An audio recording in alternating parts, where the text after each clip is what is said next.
ہوا نکلنا جتنا مشکل ہے، سوئی کا ناکا کتنا سوراخ کتنا چھوٹا رہتا ہے، اس میں سے ہوا نکلے گی بھی تو کتنی نکلے گی، اس سوئی کے سوراخ سے ہوا نکلنا جتنا مشکل ہے، میری سانس نکلنا بھی مجھے اتنا مشکل ہو رہا ہے۔ یہ کون فرما رہے ہیں؟ صحابی رسول حضرت عمر بن عاص رضی اللہ تعالیٰ عنہ فرما رہے ہیں۔ اب آپ سکرات کی تکلیف ان صحابی کی زبان سے سن کے اندازہ کر لیں، ہم میں سے جو لوگ انتقال ہو رہے ہیں تو ان کی موت کی تکلیف کیسی شدت کی ہوتی ہے۔ حضرت شداد بن اوس رضی اللہ تعالیٰ عنہ ایک صحابی ہیں، فرماتے ہیں موت کا منظر اور آخرت کی تنہائی بہت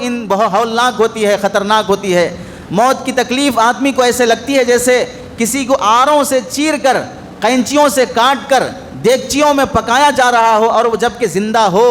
زندہ آدمی کو آرے سے کاٹا جائے، قینچیوں سے کاٹا جائے، دیگچی میں پکایا جائے تو کیسی تکلیف ہوتی ہے، ویسی تکلیف روح نکلتے وقت انسان کو ہوتی ہے۔ اور اگر مردے کو یہ اختیار دے اللہ تعالیٰ کہ قبر سے اٹھ کے صرف اپنے موت کی تکلیف بیان کر کے مر جاؤ، اور کوئی مردہ قبر سے اٹھ کے اپنی تکلیف بیان کرے گا تو اس کی تکلیف کو دیکھ کر اور سن کر ہی لوگ اپنا عیش و آرام کھانا پینا چھوڑ دیں گے۔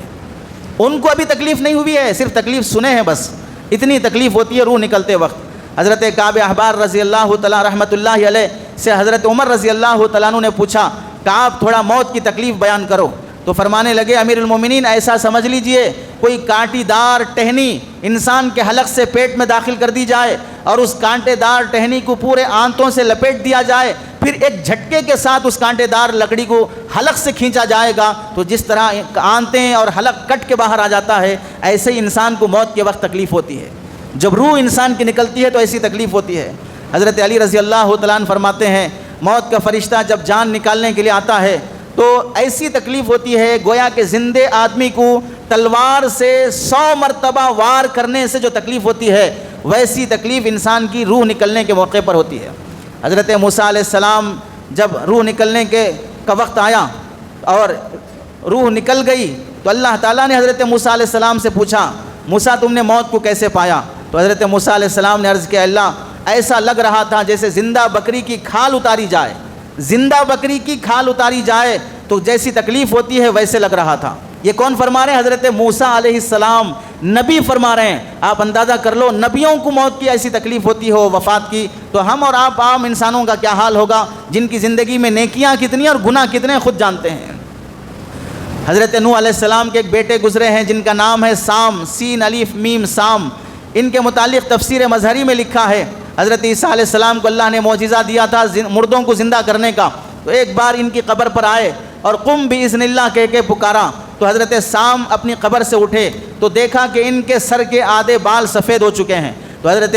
سام علیہ السلام سے حضرت موسیٰ نے پوچھا، حضرت عیسیٰ علیہ السلام نے پوچھا، بالوں کا سفید ہونا تو حضرت ابراہیم علیہ السلام کے زمانے سے تھا، تمہارے زمانے میں تو بال سفید نہیں ہوتے تھے، بوڑھا بھی ہو جاتا آدمی لیکن بال سفید نہیں ہوتے تھے، پھر یہ بال کیسے سفید ہو گئے؟ تو حضرت سام نے فرمایا موت کی تکلیف ایسی شدت کی رہی، اس خوف نے میرے بالوں کی سیاہی کو سفیدی میں بدل دیا۔ موت کی تکلیف ایسی رہی کہ کالے بال سفید ہو گئے۔ آپ اس سے اندازہ کر لیں کہ انسان کی روح نکلتی ہے تو کیسی تکلیف ہوتی ہے۔ اور پھر جب ان سے فرمایا حضرت عیسیٰ علیہ السلام نے کہ واپس اپنی قبر میں چلے جاؤ، تو حضرت سام جانے تیار نہیں ہوئے۔ پوچھا کیوں نہیں جا رہے ہو؟ تو حضرت سام نے عرض کیا کہ اس شرط پر جانے کے لیے تیار ہوں کہ آپ اللہ سے دعا کریں دوبارہ بھی مجھے موت آ رہی ہے تو اب موت کی تکلیف نہ ہو، میں یہ برداشت نہیں کر سکتا۔ حالانکہ حضرت سام بھی حضرت آدم علیہ السلام کے بیٹے اور نبی ہیں، ان کا یہ حال ہے کہ وہ یہ فرماتے ہیں کہ موت کی تکلیف اتنی شدت کی ہوتی ہے آدمی اسے برداشت بھی نہیں کر سکتا اور بیان بھی نہیں کر سکتا۔ ایسے موقع پر شیطان انسان کو گمراہ کرنے کے لیے آتا ہے تاکہ وہ بغیر کلمے کی دنیا سے چلا جائے۔ اب اندازہ کرو، ایک تو موت کی ایسی تکلیف ہے اور زندگی ہماری نیکیاں اور گناہوں کے ساتھ گزری ہیں، اور اس تکلیف کے عالم میں ہمیں کوئی کلمہ پڑھانے والا مل جاتا، ہمیں کوئی نیک عمل کرانے والا مل جاتا، بجائے اس کے کہ ویسے موقع پر شیطان ہمارے پاس کبھی باپ کی شکل میں، کبھی ماں کی شکل میں، کبھی دوستوں کی شکل میں آ کر وہ ہمیں بغیر کلمے کے اسلام سے ہاتھ دھو کر دنیا سے جانے کے لیے بہکاتے رہتا ہے۔ ایسے بہکاوے میں پتہ نہیں کتنے لوگ دنیا سے بغیر کلمے کے چلے جاتے ہیں۔ اس واسطے اللہ تعالیٰ نے اور اللہ کے نبی علیہ السلام نے مسلمانوں کو بہت تاکید فرمائی کہ حسن خاتمہ، اچھی موت مرنے کا انتظام کرتے رہو، اچھی موت کی فکر کرتے رہو۔ چنانچہ آپ دیکھیں حضرت ابراہیم علیہ السلام اپنی اولاد کو، حضرت یعقوب علیہ السلام اپنی اولاد کو کیا وصیت فرماتے ہیں، وَوَصَّى بِهَا إِبْرَاهِيمُ بَنِيهِ وَيَعْقُوبُ، حضرت ابراہیم نے، حضرت یعقوب نے علیہم السلام اپنی اولاد کو یہ وصیت فرمائی، یا بنیا ان اللہ اصطفیٰ لکم الدین فلا تموتن الا وانتم مسلمون، اے میری بچوں، اللہ نے تمہارے لیے اسلام کو مذہب کے طور پہ چنا ہے، اس واسطے ہمیشہ اسلام پر جیتے رہو اور موت تک اسلام پر باقی رہو، کہ موت آئے تو اسلام کی حالت میں موت آئے۔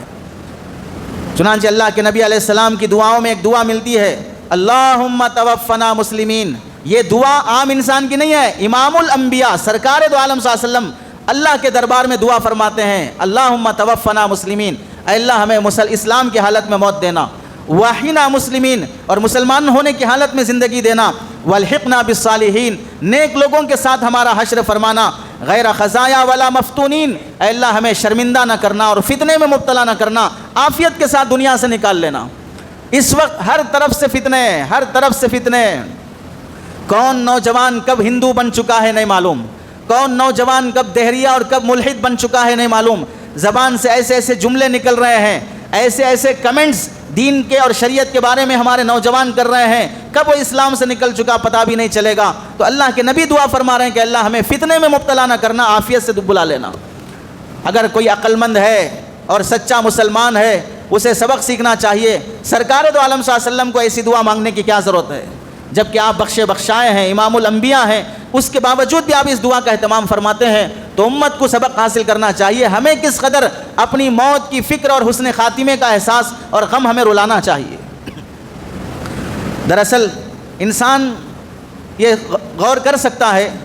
نبیوں کے بارے میں تو اللہ نے جنتی ہونے کا فیصلہ کر دیا،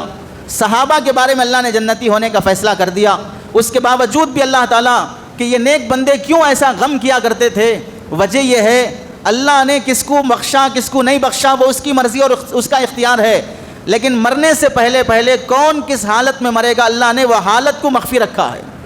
جیسے ہم میں سے سب جانتے ہیں کہ ہمارا ڈیٹ آف برتھ کیا ہے، سب کو اس کا ڈیٹ آف برتھ معلوم ہے، لیکن کس کو اس کو ڈیٹ آف ڈیٹ کس کو معلوم ہے، ہر ایک کو اپنے موت کی تاریخ کس کو معلوم ہے۔ اللہ نے موت چھپا کے رکھی ہے، کیوں چھپا کے رکھی ہے؟ تاکہ جتنے دن جینا ہو سکون سے جی لو۔ اگر معلوم ہو جائے 2026 کی فلاں ڈیٹ کو فلاں مر جائے گا تو آپ بتائیے ابھی سے وارثین وراثت لینے کا پلان بنائیں گے۔